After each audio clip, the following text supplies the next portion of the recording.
এই যে দেখছেন একানি, আমি কিন্তু একটা একানি তুলে নিব। আমার চাচা যেহেতু এখানে পুকুর আছে, আমাকে মাছ ধরার জন্য বলেছে। এই একানি কিন্তু মাছের জন্য সে একটা টোপ, এই জন্য আমি কয়েকটা একানি কিন্তু তুলে নিচ্ছি। হাই গাইজ, সবাইকে অভিনন্দন আমার নতুন ব্লগে। এখন বাজে সকাল 6টা, আমি যাচ্ছি কাজে। ছিলাম সাইকেল নিয়ে আসবো, কিন্তু গতকালকে সারাদিন বৃষ্টি হয়েছে, এই কারণে রাস্তাঘাট সব কাদা। এজন্যই আমি হাঁটতে হাঁটতে বাড়িয়ে পড়লাম। তাঁবু ঘরটা দেখছেন, এই জায়গায় কিন্তু আমাদের বর্ডার গার্ড বাহিনীরা সব পাহারা দেয়। এই যে ওইদিকে যে সামনে যে বিলটা আছে, ওই বিলের ওইদিকে কিন্তু আমাদের ইন্ডিয়ার সীমান্ত চলে গেছে। এখন বর্তমানে আছি ঈদগাহর কাছে, এখানে একটা টিউবওয়েল আছে। ওই টিউবওয়েলে আমি এখন বর্তমানে পানি খাবো।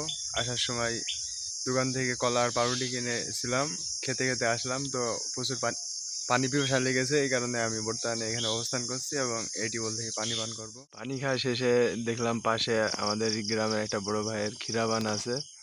তো এখানে আমি এখন বর্তমানে কয়েকটা ক্ষীরা তোলার জন্য ঢুকলাম। টাটকা ক্ষীরা তুলে খেতে কিন্তু সেই লাগে। তো গতকালকে বৃষ্টির কারণে সব ভিজে গেছে। এই যে টাটকা ক্ষীরা তুলছি কিন্তু আমি, এই ক্ষীরা খাইতে কিন্তু সেই লাগে।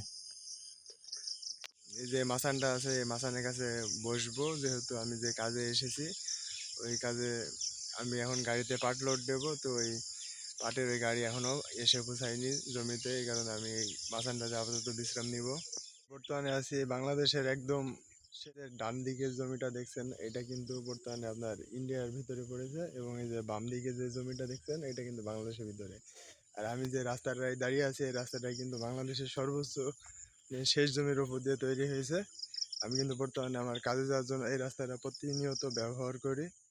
ওই যে দূরে যে গাছগুলো দেখছেন, ওই গাছগুলোর সামনে দিয়ে কিন্তু রয়েছে তারের বেড়া।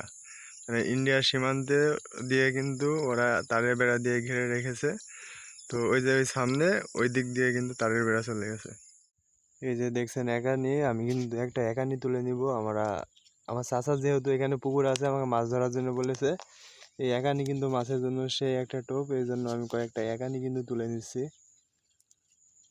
বাড়িতে যাওয়ার পরে মাছ ধরবো, এখানে কাজে দিবে। এই যে একানি ভিতর থেকে দেখতে কিন্তু এই ধরনের হয়, এটা ময়দার সাথে মাখানো লাগে।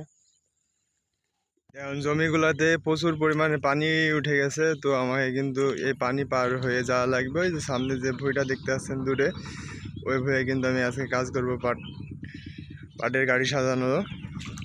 তো আমি কিন্তু এখন বর্তমানে এই যে পানি কাদা পার হয়ে ওই জমিতে যাচ্ছি। খুব সতর্কতার সাথে পানির ভিতরে পা ফেলে হাঁটা লাগছে, কারণ পানির ভিতরে আছে কিন্তু পাটের খুঁজ। আরেকটা ভুল পদক্ষেপ মানেই কিন্তু আহত হওয়ার চান্স আছে। এ কারণে কিন্তু আমাকে পানির ভিতরে খুব সতর্কর সাথে হাঁটা লাগছে।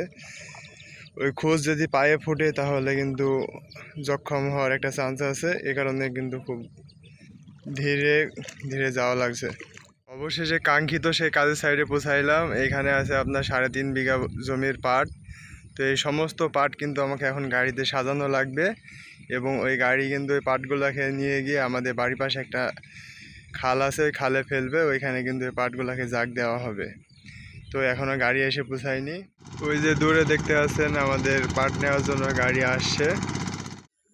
অবশেষে গাড়ি এসেছিল এবং 2টা গাড়িকে আমরা পাট লোড করে দিলাম, এবং গাড়ি এখন বর্তমানে পাট নিয়ে ছাড়বে। বর্তমানে আছে মরিচের ভুঁয়ে, এবং এখান থেকে কিছু টাটকা মরিচ তুলে নিয়ে যাবো আমার বাড়ির জন্য। তো দেখছো গাছে টাটকা একদম মরিচ রয়েছে, এই মরিচ আমি কিছু আমার বাড়ির জন্য উঠাইয়ে নিয়ে যাব এখন। তোলা শেষে আমি আসলাম সীমান্তরক্ষী বাহিনীর তাঁবুতে।